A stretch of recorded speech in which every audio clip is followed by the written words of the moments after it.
Well, good evening, everyone. Welcome. My name is Julie Shields-Ratina, and I am the Director of College Planning, Education, and Training at MEFA. And I'm pleased to welcome you to this webinar on the college admissions process. So thank you for joining, and let me just go through a few logistics. The webinar should probably take about an hour.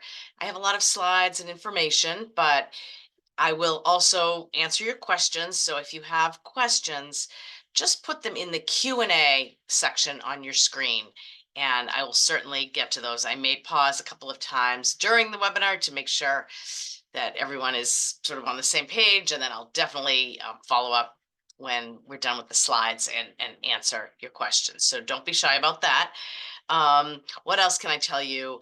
If you need to have closed captioning, hit the live transcript button and you'll be able to see the words that I'm speaking across the screen.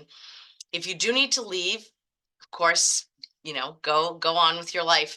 And tomorrow we will be sending you a copy of the recording and the slides, so you'll have those, so you don't have to take too many notes or whatever. All right. And a little bit about MEFA. If you don't know MEFA, we have been around since 1982, and our mission is to help families plan, save, and pay for college. And we've been doing that all this time.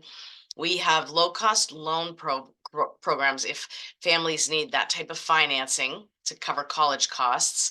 We also have the state savings plans, the U Plan and the U Fund 529 plan. We have a savings plan for people with disabilities, also called the Attainable Plan. And then everything else we do is all around giving guidance to students, to families, at whatever stage you're in of the college process. So tonight's webinar is geared towards students who are beginning the admissions process, I would say, or in it. But maybe you can even tell me in the Q&A if you want to, if you are, parent of a junior, or if you're a student and you're a junior, anything like that that you want to tell me, that would be helpful too. I mean, we're going to cover it all, but it's just nice to know that as well. So tonight we're going to talk about current trends in college admissions. We're going to spend some time talking about building your college list. What colleges are you going to apply to?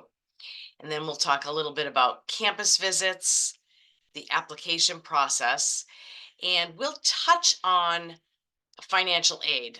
But what I'll tell you is that MEFA has many, many presentations, hour-long presentations about all aspects of the financial aid process. So I also advise that you listen in on one of those webinars as well. But we'll touch on a few things that you can get started on, and I will share free resources throughout the whole presentation. All right, let me just look in the Q&A. Parent of a junior, parent of a high school junior, wonderful. This is exactly for you. Perfect. Thank you so much for sharing.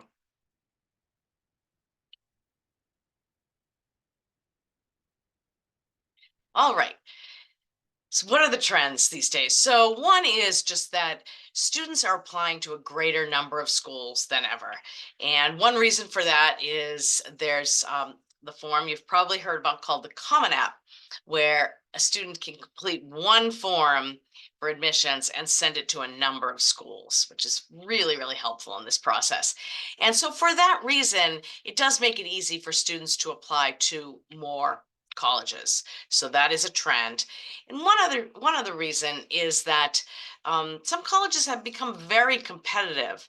And because of that, the key that you're trying to do in this admissions process is the student wants to set himself or herself up for having really good choices and options spring of senior year to be able to make a great college decision.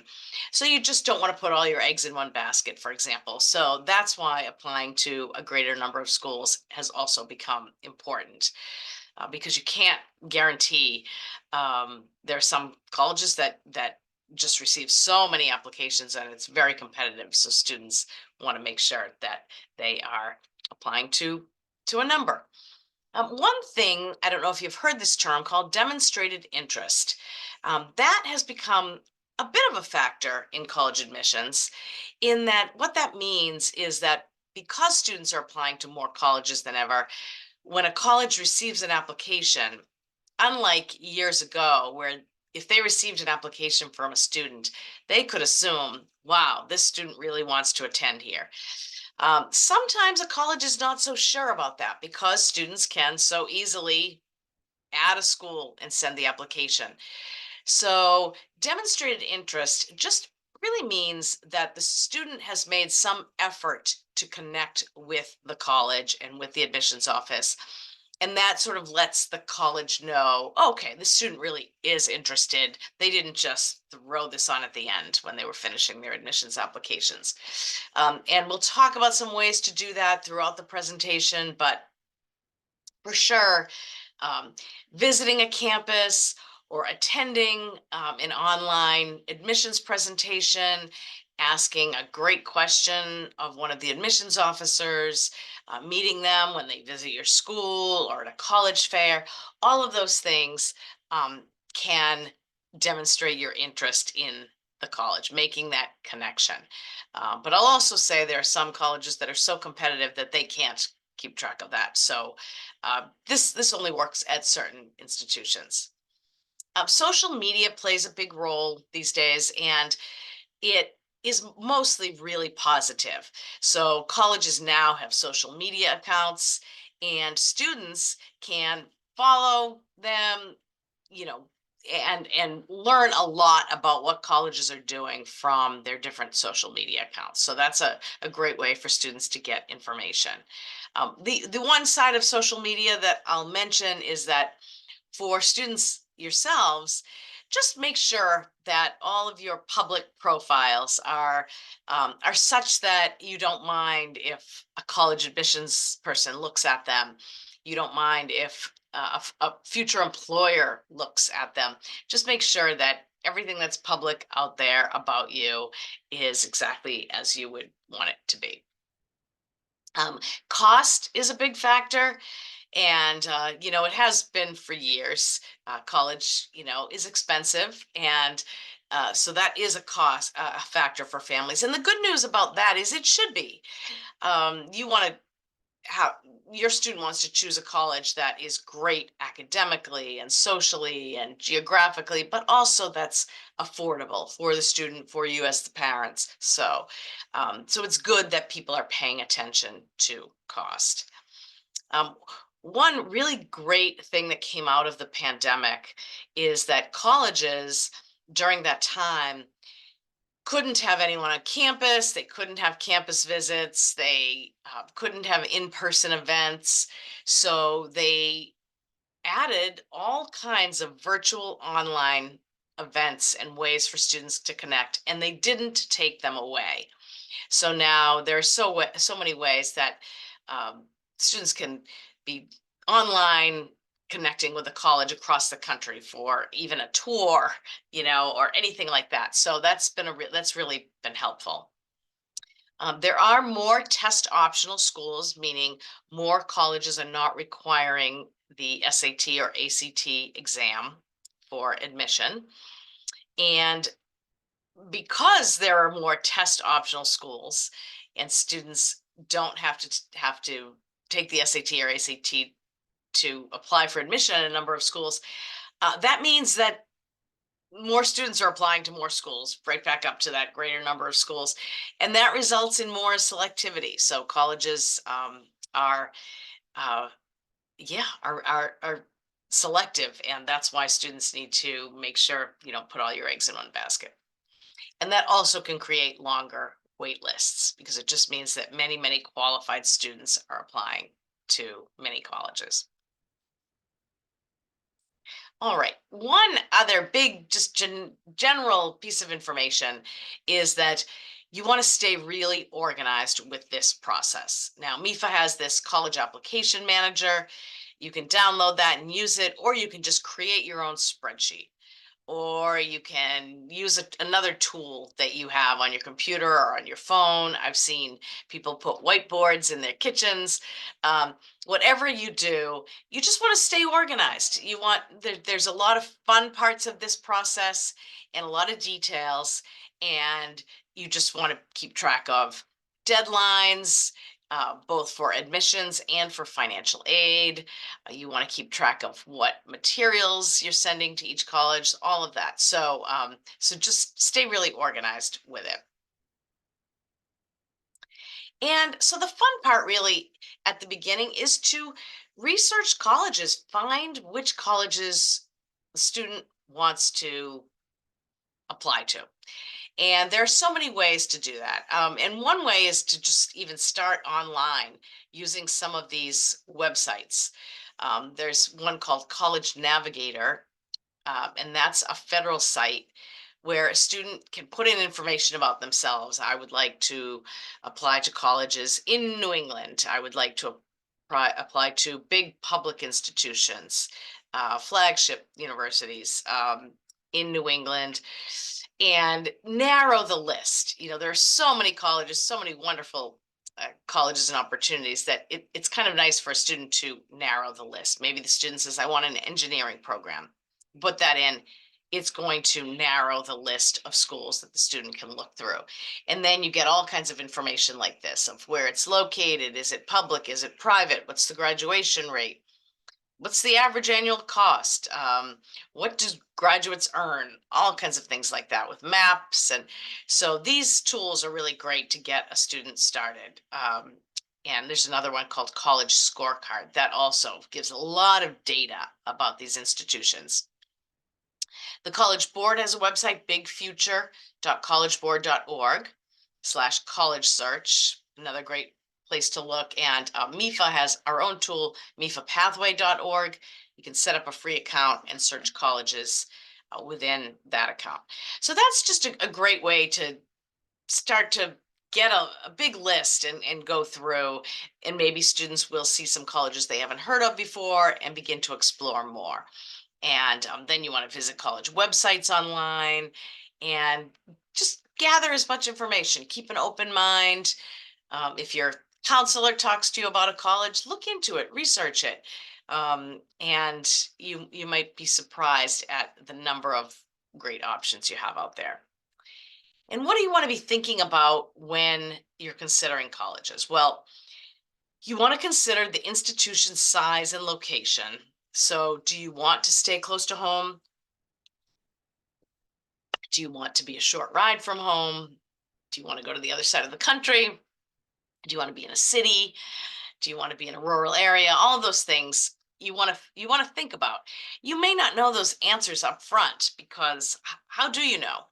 And this is where we'll talk more about learning more, visiting the colleges. But those can be important. Um, but you want to look into all different types so that you then figure out what you'd like best. And academic fit is super important. You want to attend a college where the students are academically somewhat like you. In other words, get similar grades and study the same amount of hours, do those kinds of things. So basically, the way you can learn about that is that every college has a profile online of the last class they admitted, and they'll tell you if they take exams, SAT, ACT, what their scores were. They'll tell you what their grade point average was in high school courses. And by getting to know the college a little more, you'll get to know if it's a place where there are students pursuing academics in the same way that you want to. Campus culture is, what does that mean? That means, let's say, maybe there's a large school that has a huge football game every Saturday during football season. And that really takes over the campus. And so many students love that. I mean, you see those colleges, week after week on television. You can't believe the thousands upon thousands of people. And that could be really exciting for some students. They might love that, to have that kind of school spirit, camaraderie. And for other students, they might feel like, yeah, that's not what I want. So that's just one example of campus culture.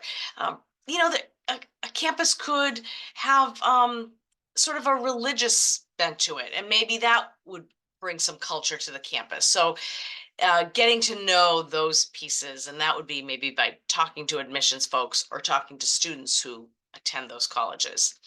And that plays into, what activities are strong at certain colleges. Most colleges have a lot of activity choices for students, but are some more relevant than others? Do they have a theater program, and is it large or small? And do they have a lot of productions, or are they just not quite as active because it's a smaller department? Things like that. That learning style kind of goes back to the size of institution and the size of the classes, I'd say. There are some students who want to sit in small discussion groups in classes and really be involved and participate that way, and that's how they learn. And there are other students who might prefer a large lecture. They can take notes and they can go home and review those and study, and that's how they learn best. So thinking about high school, thinking about what you like that way can help you, um, uh, and that plays into that size of the institution piece. And then most colleges have study abroad programs, career and internship services. But you want to ask about those. As if you want to do an internship, you want to visit that office, you want to talk to people about that. And you certainly want to make sure that the college that you're going to go to has your intended major. Although many students change their major after freshman year. But if you are pretty set on a major, you want to make sure that the college you go to has a strong department there. And then, of course, you want to think about affordability. We already said that. And the social climate. That's also, what you learn about when you get to know the college a little bit better. How are students spending their time on that campus?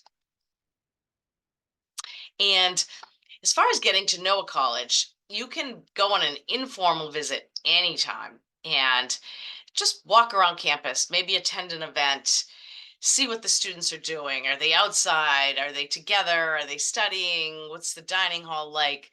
That you can do anytime. But once you are a student, you're a junior, you're beginning this process, if you go to a campus, it's probably a good idea to have a formal visit, which just means that you make an appointment with the admissions office.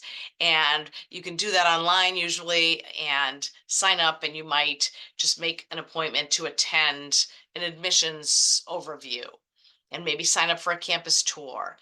And that way, in an admissions office, you get to meet admissions counselors and also students who attend, get to ask a lot of questions and see parts of the campus that you might miss if you were just walking around on your own. So good idea to have a formal visit. And again, for that demonstrated interest, to check in, get your name on a list of someone who attended the college that day. And you can also meet colleges at college fairs. So, you can't visit all the colleges. What if the college is in another state, and you're not sure if you even like it yet? So you want to do your research up front, and maybe you'll end up visiting later, but maybe not. So you want to do things that are more local. So you can go to a college fair, and a couple of college fair organizations are NACAC fairs and NEACAC fairs. And I have the websites there. And sign up for one of those, and you can usually go locally, and they bring in thousands of colleges from all over the country. And there you get to meet admissions representatives, have conversations, ask questions. And there's sometimes information sessions. So this is a really great way to connect with those colleges that may not be a short drive away. So then hopefully this process can be somewhat fun. You just you just go with an open mind, take some notes afterwards so that you remember what you liked, what you didn't like so much about the college. And you'll see after you visit a couple, you'll start to see what you like and what you don't. And it's hard to know before you've started the process. And then over all of the junior year and then the summer into the fall, eventually you want to develop your list of the colleges that you'd like to apply to. And you just want to make sure that your list is balanced, is what I'd say. And so, what that means is you want to make sure that a number of colleges on your list you're likely to be admitted to. And that's from all the information you learn about your grades, about the type of student that is there, what a good match it would be for you. And you want to have good choices. So you want to make sure you apply to colleges that you're likely to be admitted to. But then there are colleges that are just very competitive and selective. And so you're likely to be admitted, but they receive way more applications than they can admit. So it's more like it's possible that you'll be admitted to those colleges. You want to have some of those colleges on your list as well. And then you might fall in love with a few colleges that are very difficult to get into. So I'll just mention, say, the Ivy League colleges. Those are reach schools for every single student just because they receive thousands upon thousands of applications from students all over the world. And they bring in pretty small classes as freshmen each year. So they just can't take all of the qualified students. So those end up being reach schools for everyone. But it doesn't mean you can't have a reach school or two or three on your list. It just means that you have to balance the list out with other colleges as well. So the college application types. So the regular college application cycle, it usually has a deadline for January, right about now, for students. And then students learn of the decision, say in March or April, and have to let the college know in May, if they're going to attend. But many colleges have early processes, early action and early decision that I'm going to talk about. And all that means is early action means that the deadlines are usually in November and December. And then the student learns a decision earlier, sometimes even in late December, maybe early January. So you know earlier if you're admitted or not. But you still don't have to let the college know until May 1st. And then you'll let the college know. So there's nothing really special. It says non-binding agreement. It just means there's nothing really special about that except you learn if you're admitted earlier and you have an earlier application deadline. This next one, early decision, is something very special. And what that means is you have a November or December deadline. But if you apply to a college early decision, what you're telling that college is, if you admit me, I will attend, period. And I will withdraw my applications from all the other colleges that I've applied to. So that's what you're promising with early decision. Now, let's talk about that a little bit. First, talk about demonstrated interest that I said can be a good thing. By doing that, you are demonstrating to the college that you really want to attend there. And that can be a good thing. Colleges like that, to know that, wow, okay, this person is saying if we admit them, they will attend. That can be good on the admissions side. But there are really a few things you need to figure out as a family to apply early decision. And the first is, student, is this your, not just your first choice, but your choice that's over and above any other possible choice? And are you okay with, if they admit you, you will attend without knowing anything else about all the other colleges, because you will withdraw your applications from the other colleges and you will never know. So you have to be really certain that the college you're applying to early decision is far and away your top choice. And if it is, not only do you have to be far and away it's your top choice, you have to be fairly certain that it's going to be an affordable choice for you as a family. So you want to take some time exploring that college's website, You want to use some calculators that they have out there for families to get an estimate of a financial aid offer that you could probably receive. It's an estimate, but so that you can feel fairly confident that if, you know, student admitted, then you're going to withdraw the other applications and just go there. So it's called a binding agreement. You are sort of making a promise when you apply early decision. So that's that. And then rolling admissions just means that some colleges they open up their admissions process and you can apply anytime. There's not really a deadline. They might say anytime November through May, send in an application.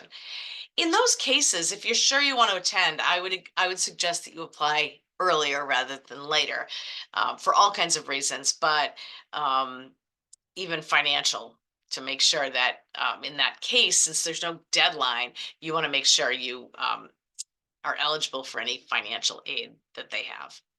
And then there's something called open admission, and that would be, say, our community colleges, which when you apply to a community college, you send in your high school transcript, you show them that you've graduated, and they will admit almost any student for most programs. So that's terrific. So that's open admission.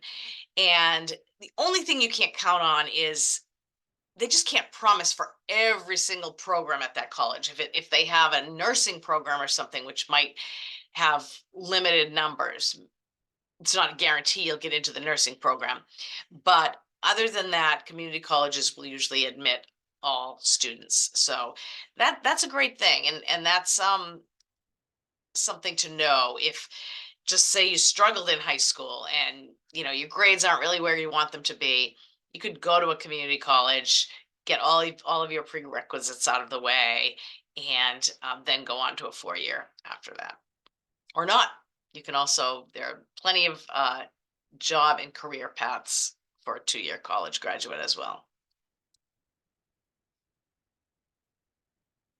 So I'm just looking, and there's a great question that says, do you know the financial aid package before making early decision? So yes, and I didn't say that. Most of the time, colleges, when they send you the admissions decision, will also send you the financial aid decision. Sometimes it's in the same packet. More often, it's a week later. But yes, you will know the financial aid offer as well. And across the board, whether you're regular decision, early action, early decision, you do not need to accept an offer until you have that actual financial aid offer in hand, because you have to have that. So that's a really good question. I'm glad you asked that. And then someone asked, can you apply early action to one school and early decision to another school? And the answer is yes. So you definitely can. But then if the early decision college admits you, then you have to withdraw all of your other applications. Good questions. All right, so let's talk about the application form. What's the form? Well, the form, as I mentioned, most colleges, or I shouldn't say that, but many colleges these days use the form called the Common App. And you go to commonapp.org. It usually opens in August 1st, prior to your senior year, so you can get started on it.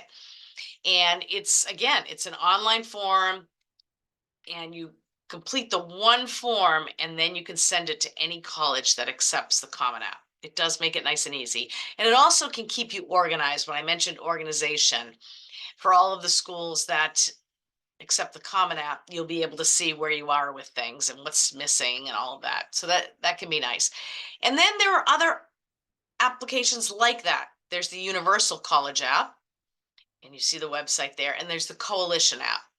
And some other colleges may accept those application forms. And so you'll find out on the admissions site, on the website of the college, what application forms they allow. And some will allow more than one, and you get to choose. And then sometimes colleges might have their own college website application, or even a paper application. I've seen that still with some community colleges these days.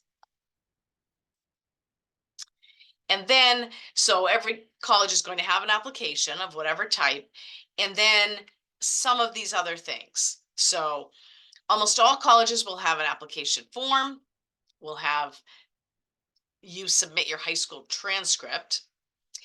Standardized test scores may be required at some colleges and may be optional at others. Many colleges require 1 to 3 letters of recommendation. We'll talk about the details of that. And many colleges will also require an activity list or a resume. For example, on the Common App, they have you put that information in. And many colleges also ask for a personal essay. Then I'll stop there because the last 3 items, the interview, the audition, and the portfolio, are all less common. So there are some colleges that require an interview. There are some colleges that allow an interview, and there are some that don't have that at all. And with an audition, that would be if you, the student, were applying for a music program or a theater program, something like that, where you had to go and perform as part of the application. And then a portfolio would be similar if you were applying to some kind of an art or design program. So, what are colleges looking for when they are looking at your application? Well, the most important thing they are looking for is academic readiness. So, what a college wants to be sure of is that you, the student, are going to be able to come to the college and not only do the work, the difficult work of college level classes, but really excel and do well. And really be able to take it on and learn and develop, in college so that you can move on to your next steps, whether no matter what that will be. So that's what they're looking for. And one way to really know that is by looking at your academic readiness. Are you able to take on this work? So they're going to look at the rigor of your high school curriculum. And college admissions folks know high schools, by the way. This question always comes up. They really do. This is their job and they pay attention to that. And so they know different high schools, and the high schools usually have a profile so they can have a good understanding of your high school and the rigor of your program. And then they're going to look at your grades, and they are going to make sure that you were successful academically in high school. And a big question we get is, is it better for me to have an A in a regular class or a B in an honors class or an AP class? And generally, colleges tell me that they like to see that students have challenged themselves. So if your high school offers some honors classes and some advanced placement AP classes, it's a good idea to take a couple of those, especially in your strong subjects, and really demonstrate that you are up for challenging yourself. So colleges like to see that, and they like to see improvement over time. They can understand if a high school freshman got a bad grade, but then improved. They understand that. They know high school students. But they do like to see that you've exceeded any minimum requirements, that you've really that you've taken school seriously, because college you'll have to take seriously. And they also like to see your grades that are relevant to your college plans. So if you are going to be a biology major, what were your biology grades like? What were your science grades like?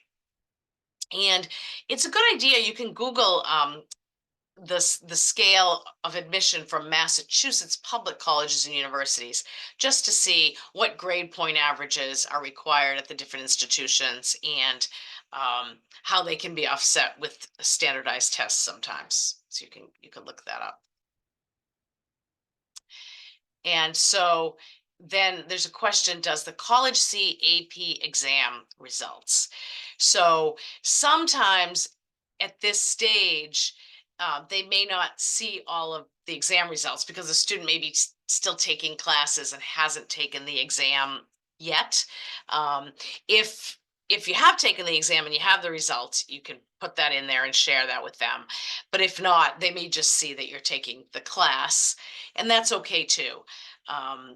What it does show a college is that you can do college level work. That's what AP represents, that you can do college level work.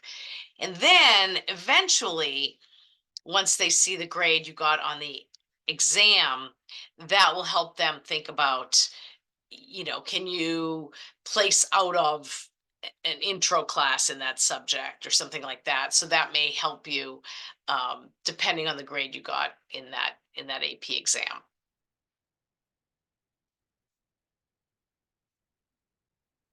So standardized tests, which ones are we talking about? So there's the PSAT, which students you've probably taken, even sophomore, but mostly junior year. And what I'd say about that is really just a practice. I try to tell students not to be anxious about that at all, because you're going to take that and then it's going to share results with you. And you're just going to see where your strengths are, where your weaknesses are, where you might want to study a little more, prepare a little more for if you have to, are going to take the regular SAT. And then you'll decide, are you going to take the SAT or the ACT? And they're very similar, but slightly different. So sometimes it's a good idea for a student to take a practice test of each. And honestly, just see which one feels a little bit better. Um, Sometimes I feel like the ACT has more questions, moves along a little faster, but they may not be as involved questions as on the SAT. So, just different students might like different things. So if you take a practice test of each, see which one you liked better, and then just go and study for one. Take all the practice tests you can, get all the free online help you can for one of them and take that one, because all colleges take both.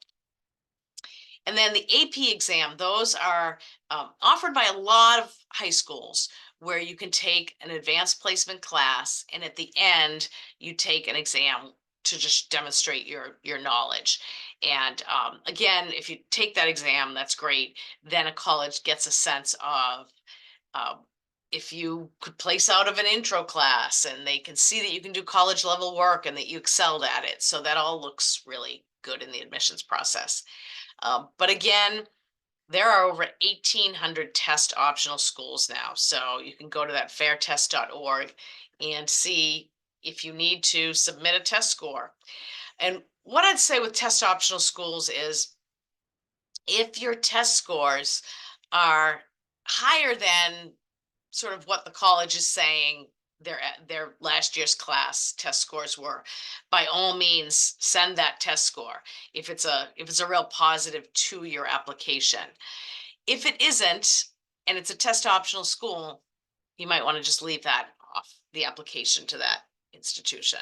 That's the way to go with that. So you want to send it if it's going to be a boost, and not send it if it's not. And then I mentioned that colleges will ask you for an activity list and a resume. They just want to know, other than being a student, how do you spend your time? What other things do you do in life? They want to get a picture of who you are. So you can talk about extracurricular activities, and you can showcase if you were a team lead, if you were a captain of a sports team, if you were a treasurer for a club in your high school, anything like that, anything that shows leadership and depth, and that you were really into that activity. You don't need to just have a whole bunch of activities. They really want to see that you have an interest in it, and maybe you've taken on some more responsibility over the years. They also are just as happy to see about all your family responsibilities. Do you have a job? Do you do volunteer work? Have you done some community activities with your school?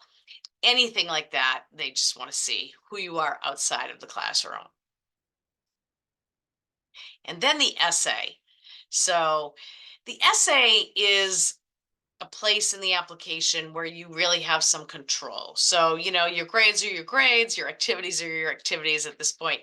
Um, But you just want to show that you're able to write, and you want to use this as an opportunity to show a little bit more about yourself, what you care about, um, what you might want to do when you get to college, what your dreams are, how things are meaningful to you. Those are the type of things that you want to have in your essay so that the person reading it gets a sense of who you are outside of your grades and your recommendations and your activities, and just has an understanding of who you are. That rounds out the admissions application. So you can really write about anything. Let me just skip to the next page for a sec to show you. Here are some prompts, and these aren't what you have to write about. They're prompts to get you thinking about something to write about. So let me just read a couple. Reflect on a time when you questioned or challenged a belief or idea. What prompted your thinking and what was the outcome? Or here's one. Describe a topic, idea, or concept you find so engaging that it makes you lose all track of time. Why does it captivate you? What or who do you turn to when you want to learn more? So just to get you thinking about what you care about, but you can really write about anything. Um, and so start early. Just sit down, start early, and write a few different essays so that you have a lot of time to go back, to edit. When you feel like it's in a pretty good point, you could show it to someone, a parent or a teacher, um, and have the person read it and just hear what they have to say. You want to write this, you want this to be yours as a student, but um, it's okay to take some feedback from a parent or something. And you don't want to plagiarize. You want to make sure it's grammatically correct, no spelling errors. So you want to be careful about what you write, but the key is to just get writing early so that you have a lot of time to edit it. And last tip, when you are by yourself and you stand there and you read it, you could read it in front of a mirror. And when you read it, are you excited to read it? Does it make you smile? Does something you wrote make you laugh? If you read it that way, probably the admissions office is going to read it that way as well. Versus, do you hold up your essay and do you read it and does it bore you to tears? So that's a tip. Just really read it out loud to yourself and see how you react to it, because that's probably how the admissions person will react to it as well. And then many colleges require letters of recommendation from 1 to 3 teachers. Ideally, it would be maybe junior year teachers in one of your 5 core subjects. So math, English, foreign language, history, science. But another important criteria is that the teacher knows you well, because you want that teacher to be able to write about you and pick up on your strengths and something you've done that they've seen in the class. So you want the person to know you well, probably in your one of your 5 core classes. And but if it has to be someone else, that can be okay too. And ask early, give the person plenty of time to write, and thank them. And interviews, that's a face-to-face conversation, although sometimes over Zoom now, that lets a college see you, the person behind the numbers. It's offered at only a small number of institutions, and there are 2 types: informational and evaluative. So informational is that you go, you ask questions, they ask questions, and you just have a nice conversation. And hopefully their thought is that that's a positive in the admissions process, where you're making a decision if this is a school you want to apply to or go to, and they are also learning about you and being able to share about the school. But that's not really part of the admissions process. But then evaluative is. So that means the person meeting with you is actually going to put something in the admissions file about you, and that is part of the admissions process. So again, a small number of schools offer this, but if they offer it, if they require it, you have to go and have an interview or have it over Zoom, however they allow it. And if they offer it, it's a good thing to do as well. And just go in prepared, meaning think through things about yourself and what you've liked in high school, how you spend your time, what you and your friends do after school, what books have you read, movies have you seen recently. Um, that's the kind of conversation that they're going to have with you. And then you also want to have looked into the school so you have a good understanding of things about the school as well. Other than that, just go be yourself, have a good conversation. These people who do these admissions interviews love talking to 18-year-old students. They love it. That's their job, and they're good at it. And so they just want to have a great conversation with you.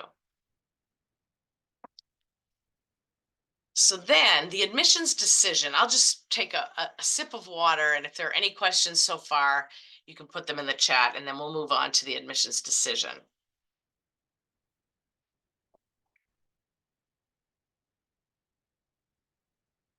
So at some point, you will receive an admissions decision for all the colleges that you applied to. So the best one is admitted, student is accepted. So that's great. And then you'll be able to consider it and decide. There is a possibility they could say you're accepted, but you're accepted for the spring semester. We've seen more and more of that with some institutions that receive a lot of applications. So I'll just put that out there so you'll know that. You could receive the decision deferred. So that means you've applied either early action or early decision, and the college is saying to you, we're not going to make a decision about you right now. We're going to put you in the regular applicant pool. So you might hear that. And then you might hear denied. You're not accepted. And just, I say this right now early in the process, that happens to almost everyone, that everyone gets denied. That really is not a reflection of you as a student. It's a reflection of the colleges, the admissions process, how many students, qualified students, are applying in a given year to many of these schools. So they just cannot accept everyone who's qualified. And so some students have to be denied. So please try to understand that that's part of the process and do not take that personally. I mean, anytime we're denied something, we're going to take it a little personally, but I really encourage you to not, because it really, really is part of the process. And then another decision could be waitlisted, and that can be a tough one because you're not accepted if you're waitlisted. But what that means is that you're qualified to be accepted, but you're not. There isn't a spot for you. And so then what you have to do is decide, am I just going to not take that and move on to the places where I was admitted and consider those and go there? Or do you want to stay on that wait list? That was high on your list. So if you want to stay on the wait list, you'll have to let them know, yes, I want to stay on the wait list. Thank you. Anything I can do, I'd still like to attend. And communicate often that same statement. That's one thing. But in your mind, you also need to move along, because sometimes these wait lists are long and sometimes it's not going to move, and there isn't an order. It's they might need a business major, so they're going to go find someone who said they wanted to be a business major. It's not in order of a wait list. But if you want to stay on the wait list, continue to let them know, continue to communicate, but also move over and look at the colleges where you've been accepted and make a plan. Because by May 1st, you have to let a college know that you are going to attend. That's the national decision deadline. And so, any other questions before we move on to understanding college affordability at a very high level? Okay, well, early in the process, here are a few things you can just be aware of from the financial side. When you're looking at a college, you want to know what their cost of attendance is. That's the tuition, fees, room and board, all of that. But you also want to know what the net price is. And the net price is what you're going to pay. So let me move to the next slide to talk about that. Every college has a net price calculator on their website. If you type in net price calculator in the search, then you type in information as you will on a financial aid form, and it will give you an estimate of a financial aid offer that you could receive from that institution. It is an estimate. It's only as good as what you put in. However, it's a good tool to use. I wouldn't maybe make any hard and fast decisions. For example, I didn't tell my own children, don't apply to that school because I did the net price calculator and you didn't receive any aid. But I did say to them, I did the net price calculator. It looks like there's not a lot of financial aid for us at that institution. So just make sure you have some other institutions on your list so that you have some good choices. So it's a good idea to use as a tool. So that's something you could be playing around with, is finding out the net price. And then you want to find out what financial aid applications are required and when, the deadline for financial aid as well as admission. And you want to find out, do they have need-based aid based on your financial aid applications? Do they also have merit-based aid, which is really more about who you are as a student, kind of through the admissions process almost. So you can find all of that out on the website. And you can also just keep your eyes open for potential private scholarships that you can apply to, like in your high school, in your town, parents, employers, all of that. So just start that process thinking about that as well. And then the main application for financial aid is the FAFSA, the Free Application for Federal Student Aid. That usually becomes available on October 1st when the student is a senior.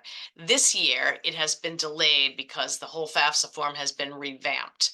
So this year for students, it wasn't available until December 31st. So we're in kind of a strange year for anyone who happens to be a college senior. But next year, the promise is that it's going to be back again, available on October 1st. And hopefully we'll have worked out all the glitches that we're experiencing this year. So it would be next October you would file the FAFSA for all colleges require that. And on that form, it will be asking for your 2022, I'm sorry, that's for this year, your 2023 income when you are applying next year. Yeah, that's correct. And so some colleges require an additional form over and above the FAFSA, and that's called the CSS profile. It's from the College Board.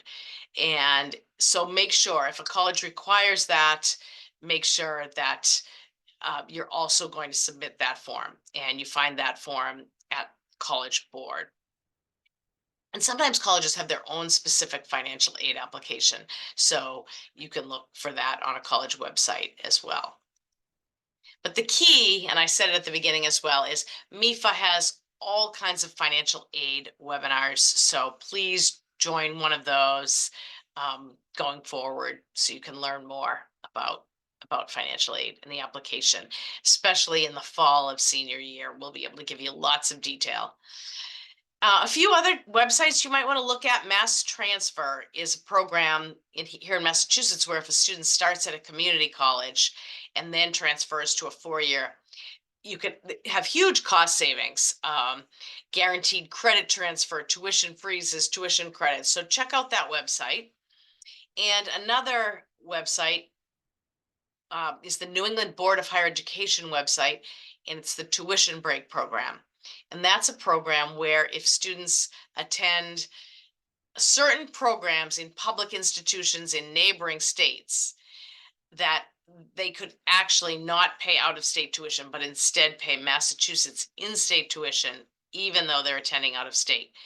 And there are lots of programs. And we have a webinar coming up Monday evening at 5 p.m., I think. But you can go to mefa.org/events, and we have a webinar about tuition break. And then here's a timeline that we've gone through. So, spring and summer, junior year, let me say it's all the fun. It's doing the research about the colleges. It's visiting campuses. It's keeping an open mind, both students and parents, open mind to all kinds of different institutions. And you might be starting to ask any teachers for recommendations, maybe after April vacation. If needed, you might be taking the SAT or ACT and get started on that college essay early. And then in the fall of senior year, you may retake any standardized tests. You'll be securing those letters of recommendation, finalizing that essay, and that's when you can attend a financial aid 101 webinar from MEFA. And then you will complete all of your financial aid applications that where if you're going to apply early decision or early action and submit the admissions applications and financial aid applications if you're applying early. And then you'll finish in the winter. If you're applying regular decision, you'll submit your admissions applications, financial aid applications. And also you can start maybe applying for any of those private scholarships that you had researched. And then spring of senior year, hopefully you'll be receiving your admissions offers and your financial aid offers. And you can also attend another webinar of MEFA's, which is called Understanding Financial Aid Offers and Paying the College Bill, where we really walk through those aid offers and make sure that you're making a good financial decision. And you'll be able to attend college open houses, accepted student day, things like that, and then choosing your college by May 1st. This is MEFA's website for students in grades 6 through 12. It's called MEFA Pathway, and you can go in and set up a free account. And this just allows you to take some skills and interest assessments, research careers, research hot careers that are, coming up, research colleges that have programs that lead to those careers. There's financial aid, scholarship information, all of that in there. And it's very student friendly, easy to navigate. So I just shared that with you. If a student is at a stage really not knowing what you want the next step to be, this could be a way to help you figure some of that out.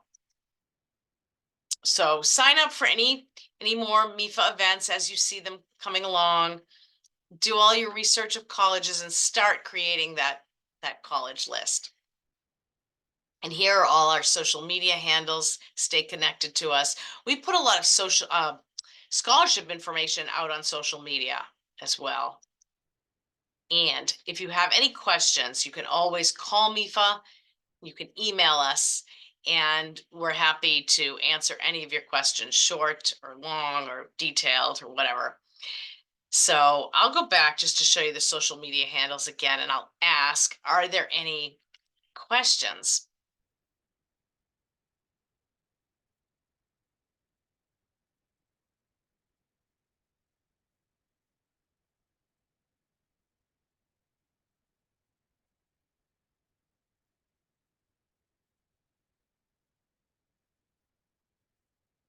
Let's see. You're so welcome. Thank you. So great question. So someone's asking, if I'm waitlisted, will I hear back before the 5/1 commitment date? Such a good question. So the answer is maybe. And that's what's so hard about waitlist. So sometimes you will, and that's a reason if you are waitlisted and you're interested, and say you hear that in April, all the way leading up to 5/1, you want to keep saying, I'm still interested, in case they try to make a lot of those decisions before 5/1, but they may not. And in that case, what that means is you really do need to commit to another school and put your deposit down, which you will lose if you end up going to the waitlisted school. But that is what's tricky about the waitlist. But hopefully, many times you do hear before 5/1, just not always. Great question. And thank you all too. You've had some great questions, and thank you for being so engaged, and have a good evening and good luck with the process, and stay in good touch with us. All right. Thank you.